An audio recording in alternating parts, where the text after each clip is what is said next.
Muy buenos días, muy buenas tardes, muy buenas noches.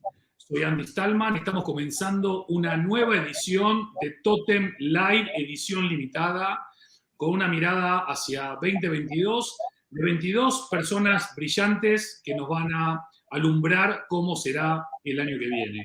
Hoy tengo el enorme gusto, el gran placer de que me acompañe, de que nos acompañe un grandísimo experto que, como siempre hago, no voy a hablar de detalles de la bio de nadie hasta el final, porque no quiero que nadie se me condicione y todos tengan orejas y mentes bien abiertas. Hoy tenemos el gustazo de que nos acompañe el profesor Jordi Crespo. Muy buenos días, buenas tardes, buenas noches. Jordi, ¿cómo estás? Buenas tardes, Sandy. ¿Qué tal? ¿Todo bien? Bien, Excelente. por aquí, la verdad. Acabando el año. Excelente. Es un placer estar aquí, la verdad. Sí, nos conocemos hace muchos años, con lo cual ya es un gusto más que profesionalmente, ya casi como amigos.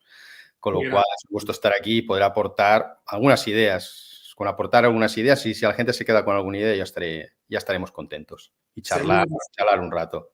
Seguro que sí. Oye, me contabas que el año está terminando como una explosión de trabajo, con muchísimo lío. O sea que Total. el 2021 bien.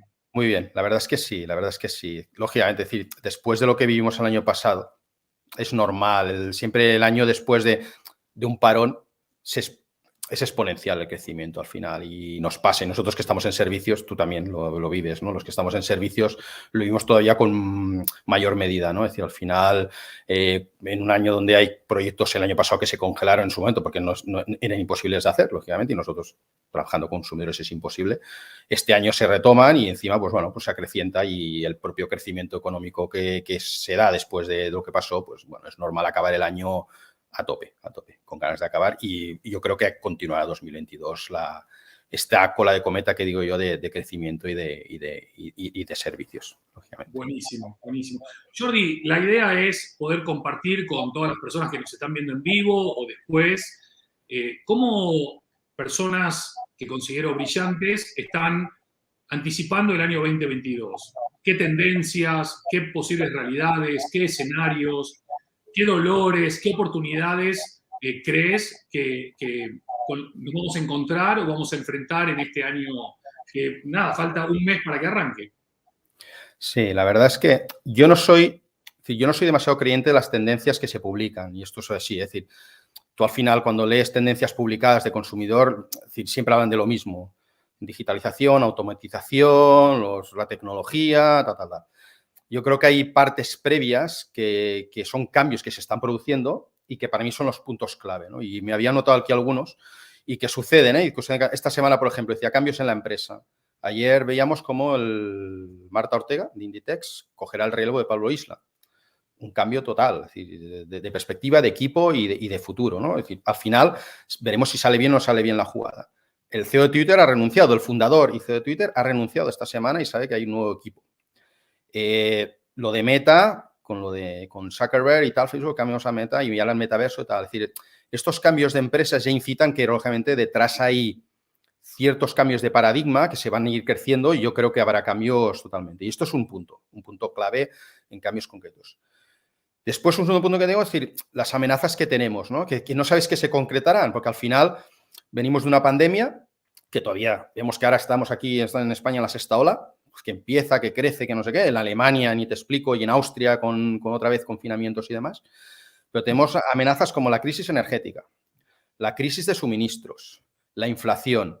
Todos estos caldos de cultivo que no sabemos qué va a suceder al final en el año 2022 y adelante, porque si esto va a continuar así, realmente se va a generar un problema mucho más grave que incluso la propia pandemia, porque al final la pandemia, yo creo que la vacunación en países desarrollados, por desgracia, tenemos una parte de países en desarrollo que creo que hay que animar a ayudarles todavía más a este proceso, porque esto es un proceso global, no solo afecta a países desarrollados. Pero bueno, al final estas grandes amenazas, después hablaremos de otras amenazas geopolíticas y demás, ¿no? Pero creo que estas grandes amenazas, a ver hacia dónde nos van a llevar, porque al final lo vemos, ¿eh? La crisis de suministros, sabíamos en Navidad qué va a pasar, qué va a hacer y tal.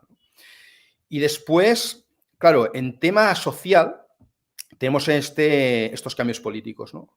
Que yo lo atribuyo una parte a la conversación, es decir, al final, hoy veía el vídeo de Edouard Saumur, que es el que se presenta en Francia. ¿Vale? Es decir, el que se presenta en Francia de ultraconservador, ultraderecha, ¿no? Bueno, ultraconservador. Es decir, vende como ultraderecha.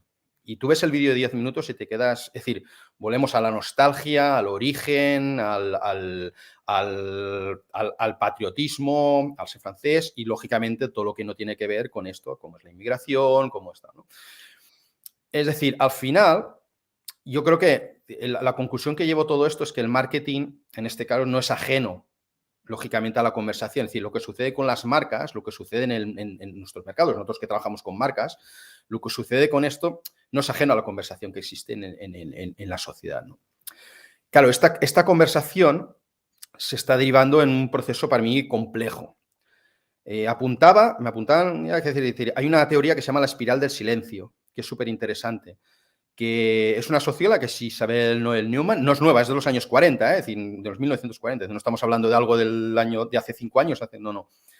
Y explicaba una cosa muy interesante, que decía que las conversaciones, las tendencias, la espiral del silencio viene porque la gente le da miedo de opinar, ¿no? Entonces se deja llegar por la corriente. Por eso es una espiral, es como un tornado, es una espiral que te lleva. Entonces tú dices, en el medio está la espiral, que tú como a estos grupos que gritan más no te atreves a expresar tu opinión libremente, pues tú formas parte de esta espiral, que es esta gente que más o menos estamos hablando de un 70-80% de la población, es la mayoría, lógicamente. Pues después tienes las puntas, ¿no? Que de estas espiral son gente que genera opinión, después hablemos de redes sociales, ¿no? Genera una opinión muy fuerte y que gana muchos adeptos, gana muchas adhesiones y sobre todo gana mucho poder de conversación. Esto al final, si miras las puntas, cuando digo las puntas, los pros y los antis, ¿no? Siempre son entre un 10 y un 15% y un 10 y un 15%. Es decir, los fanáticos de la ecología, el cambio climático, que son los 10%, que todos son más, ¿vale? Y después los anti. Yo no creo en el cambio climático, esto no sirve para nada, nos estáis engañando, tal. Lo mismo con las vacunas, los pro vacunas, los antivacunas. Entonces, ¿qué pasa? Que esta conversación se genera, al principio dices, bueno, ya sabemos cómo son las redes sociales, ¿no? Cuando digo cómo sabemos con las redes sociales, ¿cuál es el problema añadido? Hemos hecho un estudio ahora con directores de marketing, directores, responsables de marketing, directores y directoras de marketing, que hemos entrevistado a 128 directores de marketing, ¿no? Le preguntamos, vale, ¿cuál es tu principal canal de comunicación con tus consumidores? ¿Sabes qué nos ha dicho el 93%? Que las redes sociales.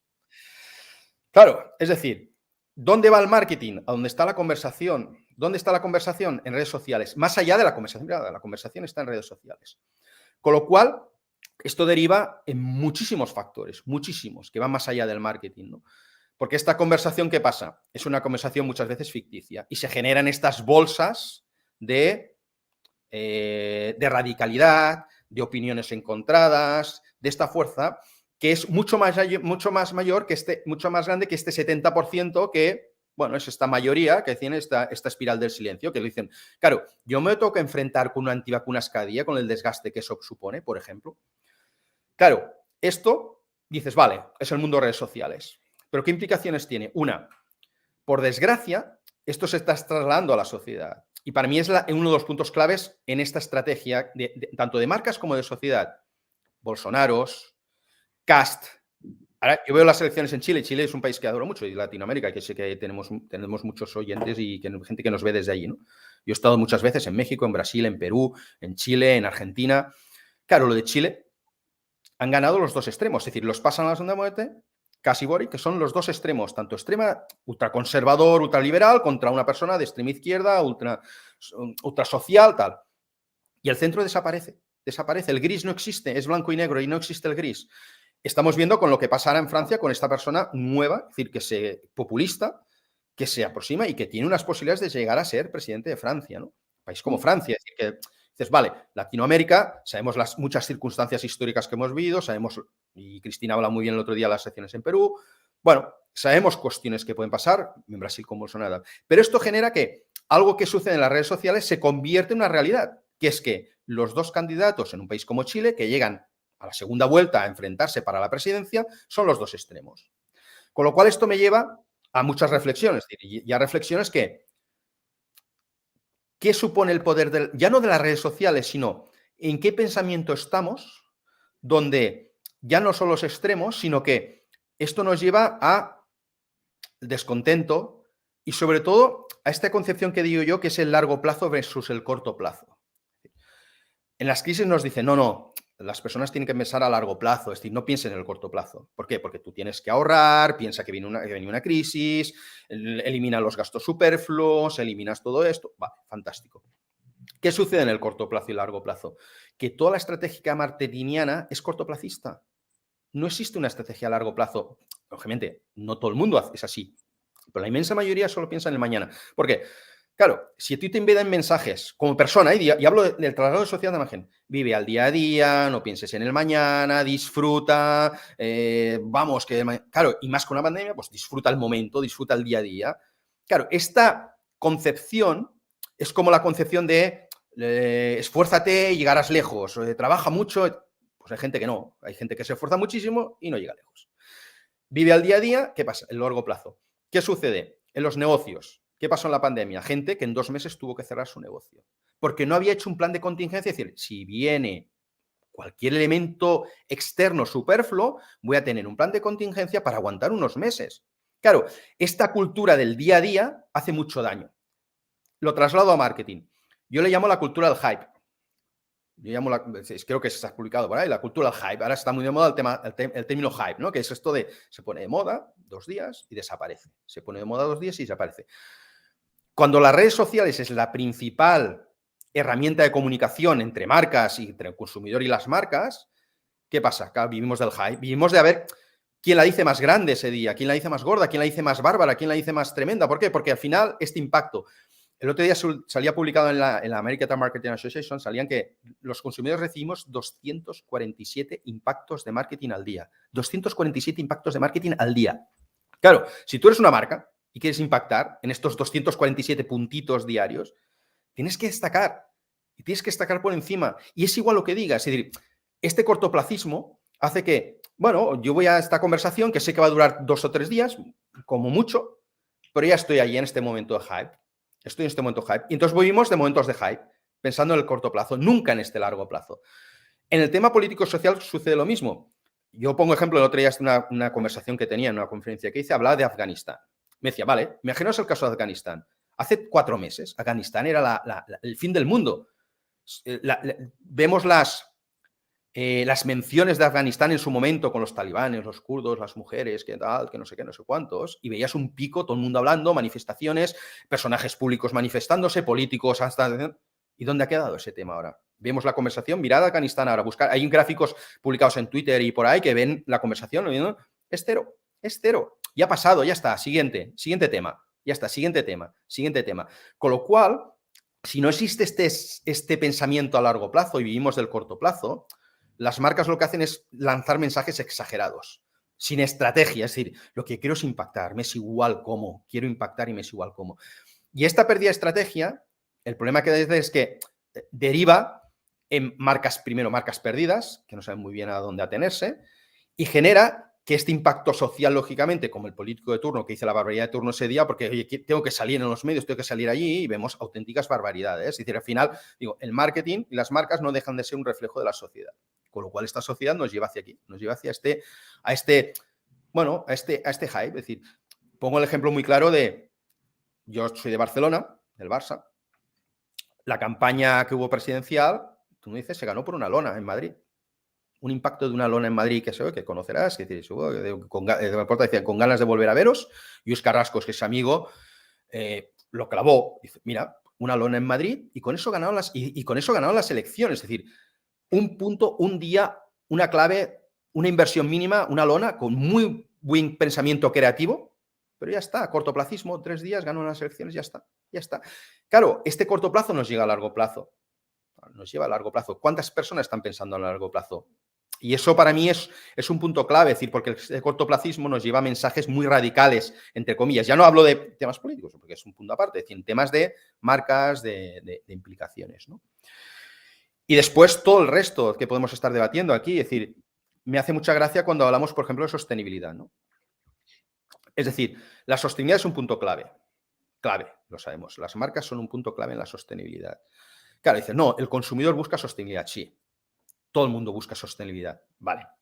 ¿Cuánta gente está dispuesta a aportar esta sostenibilidad en el proceso de compra, en su proceso de día a día? Porque claro, una cosa es decir, yo quiero comprar marcas sostenibles, tal, si no eres sostenible ya no estás en este mundo, ya no puedes estar en estas marcas, luego hablaremos del miedo, ¿no? Sí. Pongo un caso, Amazon. ¿Sabes que Amazon contamina más que 9 países de la Unión Europea? Solo Amazon contamina más que 9 países, no 9 países agregados. Amazon contamina más que Suecia. Amazon contamina más que Dinamarca entera. Amazon contamina más que Portugal. Que toda la economía portuguesa, que toda la economía de Suecia, todo lo que genera Suecia en contaminación, Amazon contamina más que estos países.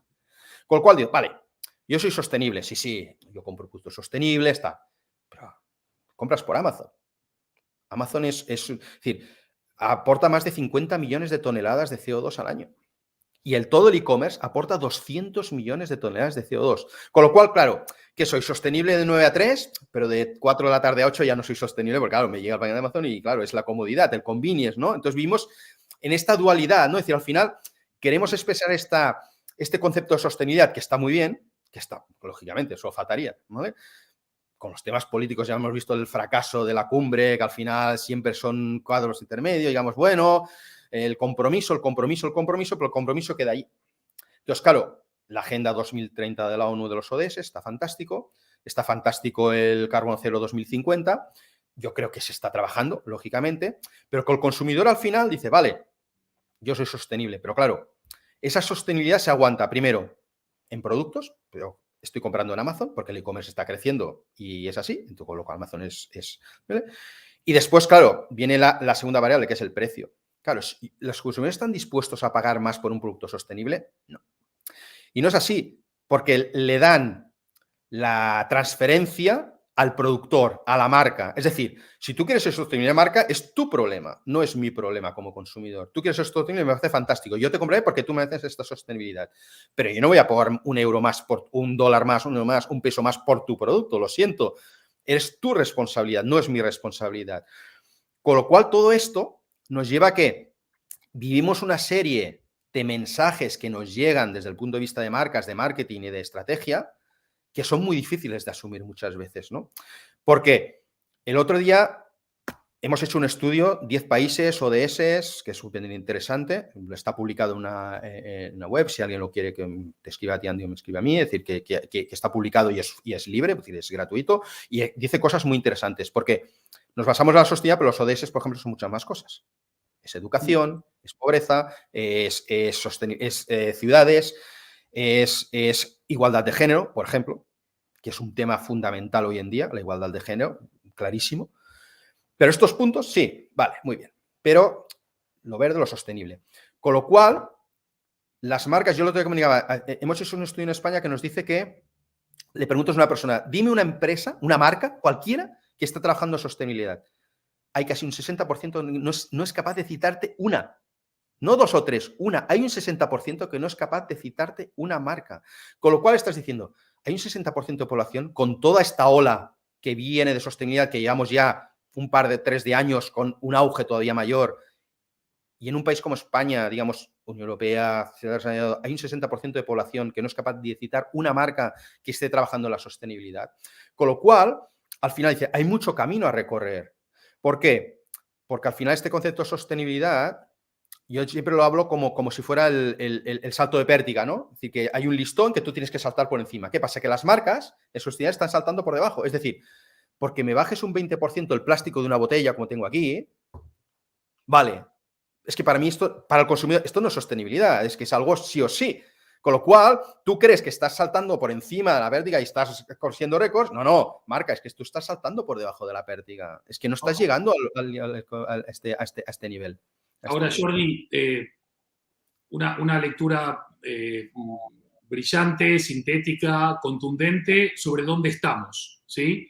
Entonces, a partir de entender a dónde estamos y más o menos poder intuir hacia dónde vamos, ¿cuál es tu recomendación para las personas que nos están mirando, sea que trabajen en empresas, en emprendimientos, en instituciones, en centros académicos, en base a toda esta comprensión, este microscopio, esta lupa que nos acabas de poner sobre algunos de los temas más sensibles de nuestra actualidad? ¿Qué hacemos el año que viene? ¿Cuál es el to-do list que nos recomendás a tener en cuenta o a hacer o a contemplar o a pensar desde tu mirada y tu pensamiento crítico? Mira, yo veo, es decir, hay 3 puntos de modelo. Yo lo veo el modelo en 3 puntos, es decir, primero el punto es lo digital, ¿vale? Es decir, cuando digo, y hablamos de transformación digital, pero yo digo digitalización para las personas, que ahora entraremos en algunos casos, ¿no? El segundo punto son datos. Datos. Y ahora tenemos. Y el tercer punto para mí es el propósito, ¿vale? Estos 3 puntos yo creo que las marcas tienen que trabajar en estos 3 puntos. Después cada uno en su sector, como lo quiere hacer. Es decir, la digitalización es un punto clave como forma de acceso a las personas a una facilitación de servicios, tal cual. Es decir, nos llenamos la boca de transformación digital, de digitalización, de que tenemos que automatizar procesos, que las personas... Yo toda aquella tecnología que no es para las personas a mí no me sirve como marca. Es decir, yo como consumidor y como marca. Es decir, por ejemplo, y te pongo un caso muy claro. La banca. Nosotros trabajamos en el sector financiero en banca. ¿Tú crees que la banca se ha digitalizado correctamente? Yo creo que no. Es decir, al final ofrece el producto siempre con un canal. Es simplemente un canal. ¿Qué pasa? Pongo un ejemplo muy tonto. Hace 4 meses, un banco principal mío tenía mi teléfono equivocado. Tuve que ir a la oficina. Es decir, ni lo pude resolver por online, ni lo pude resolver con Center. ¿Por qué? Ni con doble identificación de dígito, ni con tu documento de identidad. No, no, no. Esto es sensible y tiene que usted ir a la oficina. ¿Cuál digo? ¿Dónde está la digitalización aquí? Es decir, yo para cambiar un número de teléfono, para decir, es que mi número de teléfono, ustedes tienen un teléfono equivocado de hace 15 años dentro, que si me envían mensajes, no, por favor, cámbienlo a este, que es el que tengo hace muchos años, que no sé por qué salía.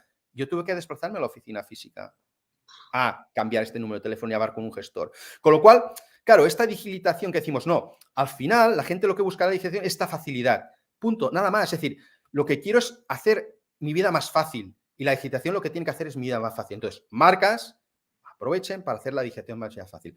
Hay una teoría que es la teoría del Jobs to be done de innovación que lo explica muy claramente. Es decir, el Jobs to be done es una teoría que a mí me apasiona. Es decir, muchas innovaciones, es decir, tú haces tareas las 24 horas del día.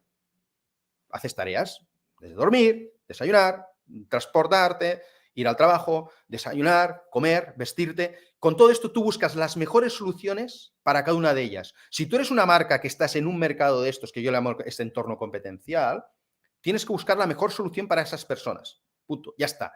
La solución mejor para esas personas. Si tú eres capaz de conseguir esta solución mejor para estas personas, triunfarás como marca. Si no, no.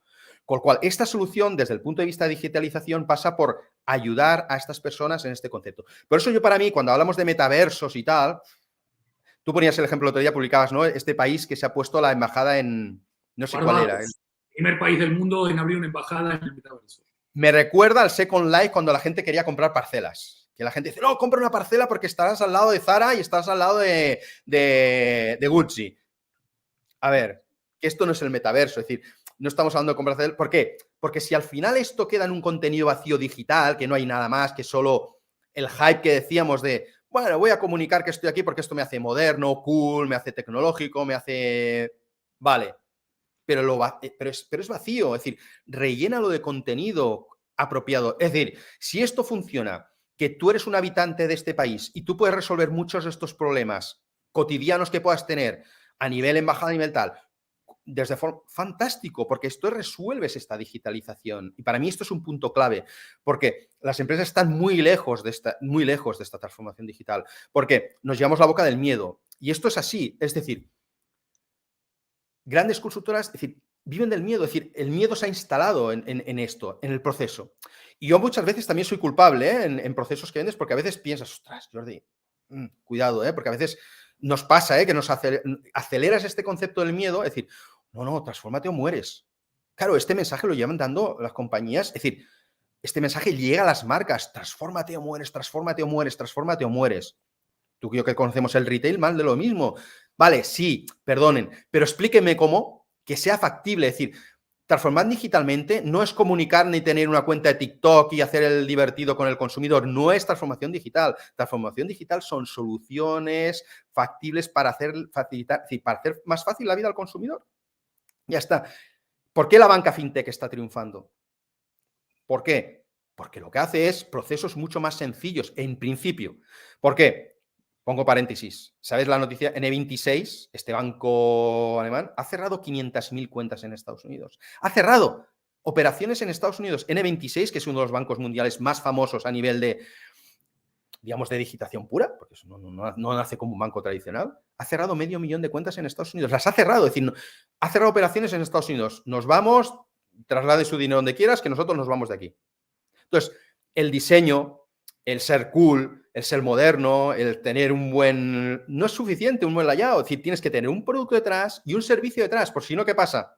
500.000 de cuentas, que no estamos hablando de una cantidad pequeña, cerradas, nos vamos... Claro, aquí hay un trasfondo, por eso decía lo de los cambios en las empresas como primer punto. Hay un punto clave que vemos dónde nos va a llevar todo esto, ¿no? Claro, el segundo punto es los datos. Yo que vivo del mundo de los datos, efectivamente, claro, para mí los datos es fundamental, es decir, es que se trabaja, claro, lógicamente, se trabaja fatal con los datos, es decir, pero no se trabaja fatal con los datos. Hay una frase que veía el otro día de la responsable de, una responsables de data de Google, que decía, using the right math to answer the wrong question. Y es buenísima esta frase, es decir, algoritmos, machine learning, sí, pero si no te haces la pregunta adecuada, ya puedes poner el modelo matemático que quieras, es igual que si es machine learning, que es inteligencia artificial. Es decir, si tú tienes una buena fuente de información de datos, el output que saldrá será correcto. Y ese output ayudará, tú como marca, si tienes una buena base de información, lo que transformes esta información para tener un output será fantástico. ¿Por qué?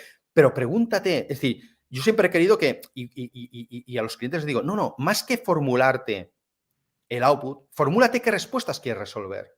Y para mí los datos es esto. ¿Por qué? Claro, ya entramos, fake news, datos que no sirven, información sesgada.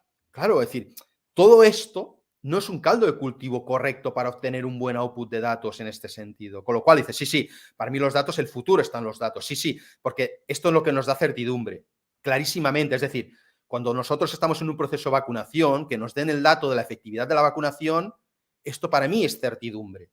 Porque esto es lo que hace es, contra más certidumbre generemos, menos impacto tendrá estas corrientes, digamos, negacionistas, estos, digamos, segmentos fuera de esta espiral del silencio que decíamos, ¿no? Que tienen su altavoz.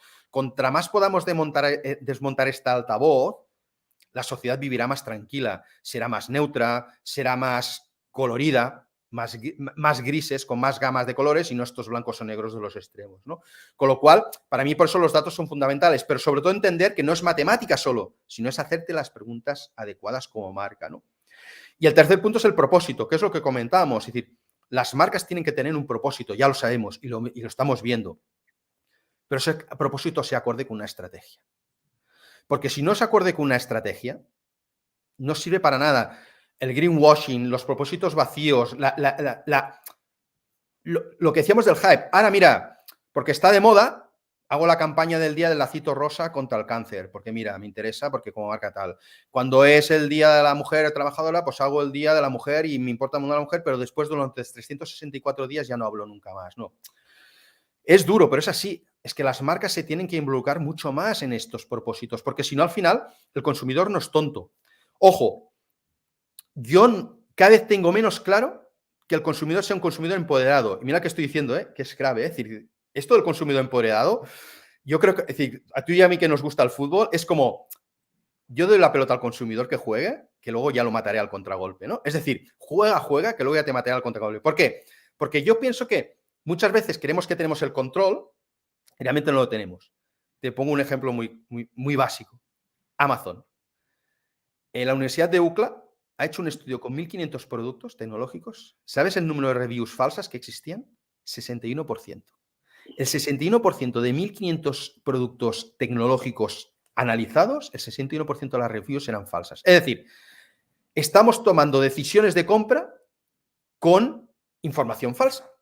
Con lo cual dices, vale, sí, Opinática, el consumidor empoderado, tiene mucho más conocimiento, sí, estamos todos de acuerdo, acceso a mucha más información, pero ¿hasta qué punto es una realidad frente a tu proceso de compra de las marcas? Está claro que tenemos más información, tenemos más acceso, sí, pero ostras, cuidado con esta opinática, que sí, que nosotros nos creemos aquí, sí, cuidado, porque por ejemplo, Amazon invierte más de 8.000 trabajadores en información, más de $500 millones en trabajar en contra de esta información falsa, dicen.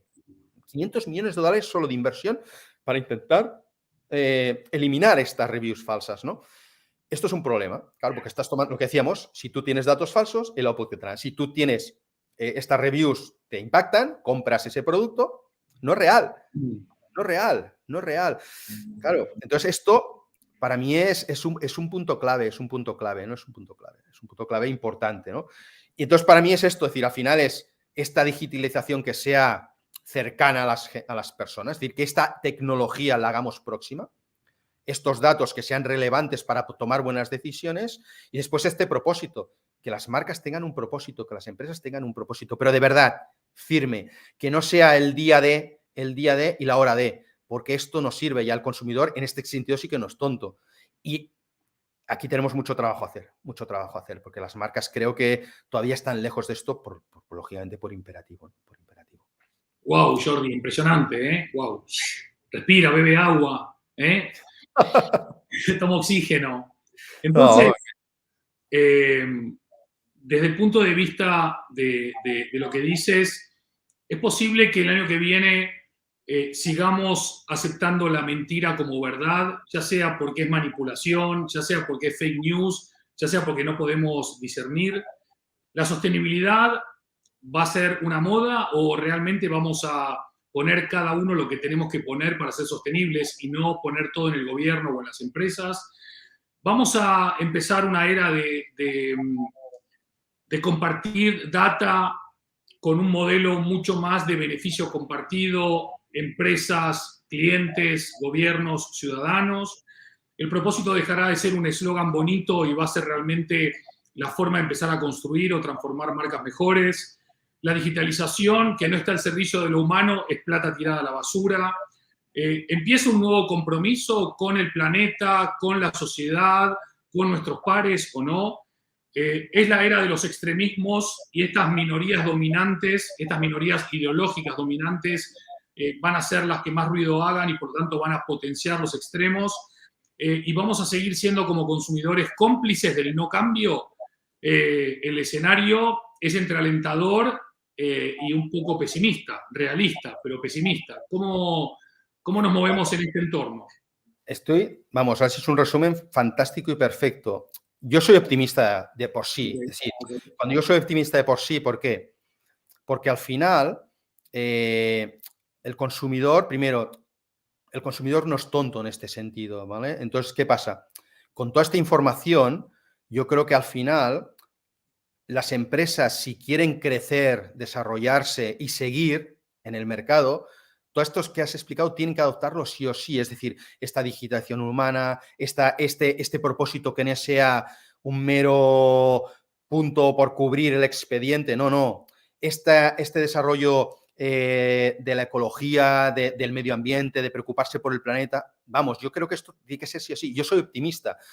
Lo que sucede es que lo que nosotros, este ruido de fondo, no sé hasta qué punto imperará o no imperará. Es decir, para mí era impensable en 2016, después de venir de Obama, que Trump ganase unas elecciones. Para mí era impensable. Es decir, yo cuando veías ya no las encuestas, cuando veías el personaje, esto, y esto, vamos, yo lo tengo muy claro, Trump ha sido el primer presidente de la historia de Estados Unidos, clarísimamente. Es decir, cuando tienes un presidente que es capaz de salir en público diciendo que la gente beba lejía, imagínate a qué puntos hemos llegado. Es decir, cuando digo que en puntos llegado, alguien electo públicamente por una masa de un país puntero, desarrollado, si no la primera potencia, y podemos discutir aquí si es la primera potencia, la segunda, tercera, es igual, ha llegado a la persona que en público puedes mostrar estas cosas, con todo lo que ello conlleva de opinión pública, ¿no? Con todo lleva de extremo. Es decir, cuando esto sucede, ¿qué más no puede suceder, ¿no? Es decir, a mí, yo soy optimista, pero digo, claro, tenemos la crisis de suministros, ¿dónde llegará esta? La crisis energética, la inflación, ¿qué sucederá con este punto inflacionista? ¿Cómo afectará esto al dinero, a los bancos, a los créditos, a las hipotecas, al consumo? Yo soy optimista porque lo soy, es decir, yo creo que al final las regulaciones, que estamos cerca de una crisis financiera, económica como las antiguas, yo espero 2-3 años, no más. Es decir, y en esto sí que habrá una regulación, porque la burbuja de las criptomonedas, la burbuja del Nasdaq, la burbuja de las tecnológicas, todo esto llega a un momento que se tendrá que regularizar, porque al final, es decir, yo siempre digo que las crisis, a mí, me gustan en parte porque limpian el paisaje y que no se me entienda bien. Es decir, nunca pretendes una crisis porque hay gente que lo podemos pasar mal, ¿eh? Pero una crisis, como os digo, este aire contaminado, rancio que hay, viene una tormenta con un viento y lo limpia. Y al día siguiente ves el sol, el cielo limpio. Yo creo que tarde o temprano pasará esto. No sé cuánto, es decir, no tengo una bola de cristal y si tuviera una bola de cristal y lo supiera, seguramente no estaría aquí, estaría viviendo en la Seychelles retirado tranquilamente. Claro, lógicamente, no tengo una bola de cristal, no soy un adivino, pero sí que me da esta sensación del ángel y demonio, ¿no? Por un lado digo, sí, yo soy optimista porque creo que sí, es decir, si venimos de una pandemia tal, soy optimista en la gente, creo en las personas y creo en la fuerza de las personas para hacer que las marcas y las empresas cambien y se adapten. ¿Por qué? Porque al final estas marcas, el consumidor, como digo, como no es tonto, por mucho que creamos, es decir, hacía broma de decir en el sentido que sí, lo empoderado tal, pero el consumidor no le vendes gato con la velocidad de la pértiga, ¿no? Sí, que tú me bajes un 20% el plástico, vale, sí, que está muy bien, pero que no me llega como mensaje. Al final las marcas se tendrán que poner en esto, porque si no es que no van a conseguir los objetivos como marca. Pensemos que las marcas y empresas, y aquí en silencio, todos nosotros, los que tenemos empresas, estamos para hacer beneficios, tal cual. Yo siempre explico que esto me lo enseñaron el primer día de universidad.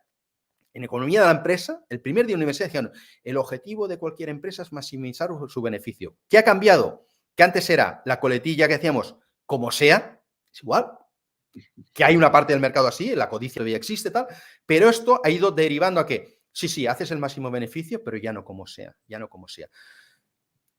Tenía datos de Amazon. Amazon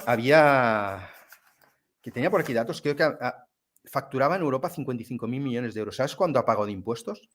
0.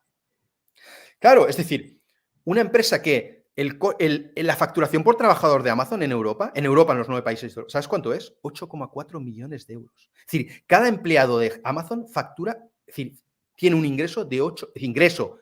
Después va el beneficio, ojo, porque hay muchos artículos que confunden ingreso con beneficio. No, el ingreso, cada trabajador de Amazon tiene un ingreso corresponde a 8,5 millones de euros. Tú eres un empleado y estás aportando de ingresos 8,5 millones de euros. Es la locura. Claro, tienes que quitar inversiones, plantas, desarrollo tecnológico, lógicamente, es decir, no todo va bottom line a beneficio. Pero claro, cuando dices, tú una empresa como Amazon, que tiene 50 y pico mil millones de beneficios y declara unas pérdidas de 1.200 millones, con lo cual paga cero impuestos porque la sociedad la tiene en Luxemburgo, pues claro, no tienes muy buena prensa, muy buena imagen con esto. Y esto es un problema. Entonces, ¿qué pasa? Este problema se magnifica. Entonces viene Google, los impuestos, donde llegan tal, qué aportan a la sociedad. Entonces este chup, claro, es como Zuckerberg con lo de Cambridge Analytica y la derivación, claro, están y estas son las, es decir, tú miras el ranking, claro, no tengo claro ahora cuánto, pero si sumas Apple más Google más Amazon, ¿qué debe pesar en PIB de países como Europa o en países como Estados Unidos? Claro, es decir, no sé qué porcentaje, pero un porcentaje muy elevado, con lo cual, claro, estos están en el disparate, están ahí en el punto de mira de la gente, los mirando con lupa. Entonces, si tú eres una marca más pequeña, te pasa exactamente lo mismo, te van a mirar con lupa, te van a mirar allí, te van a radiografiar, que el consumidor te va a radiografiar y dice, vale, ¿tú estás de acuerdo con mis valores, con mis ideas? Pero ya no valores ideas como Nike, que, ostras, me posiciono claramente en un... No, ya no estoy hablando... No, es decir, que el producto o servicio que me estás ofreciendo y tu discurso estratégico está de acuerdo con mi idea de compra, ¿vale? Y dos, lo que me estás diciendo es real. Si no me estás vendiendo un paradigma que es que no me lo creo, lo siento, es que no me lo creo. Y cuando esto superemos, yo creo que aquí hay camino en positivo, porque al final, esto de que no hay planeta B, lógicamente, es decir, es que nos lo estamos cargando así de claro, nos estamos cargando. Sí que es verdad que los extremismos, ya digo, son malos. Para acabar, me acuerdo, ahora que es ya Navidad, que por aquí en casa tengo algún adorno y tal, no he puesto el árbol porque estaba allí, tenía el árbol de Navidad, he puesto, mira, podía ser bonito y todo. Hay un 9% de gente que odia la Navidad. Un 9% de gente que odia la Navidad. Y hay un 41% que le disgusta la Navidad. Estamos hablando casi un 50-50. Claro, es decir, es acabar así de forma simpática, ¿no? Claro, odias a la Navidad. Claro, yo pienso a alguien, claro, ¿cómo puedes odiar la Navidad? ¿No? Es decir, yo no por el concepto que tiene, es decir, entonces tú hablas y relacionas. No, está claro que hay un tema de nostalgia que después decíamos, este concepto nostálgico es muy claro. Es muy claro la nostalgia en cuanto a pérdida de un ser querido, lógicamente las sillas vacías, y esto pues, es un elemento, lógicamente, clave y duro, ¿no? Pues para odiar la Navidad, porque es consumismo, es cristianismo, es no sé qué, es voy en contra, es ir en contra, ¿no? Y esto es duro porque al final esta gente que va en contra genera mucha opinión, ¿no? Genera mucha opinión. Y yo odio la Navidad. No, es que no, vamos, no. Ostras, para mí se me hace, es decir, con la ilusión de la familia, de los niños, de tal.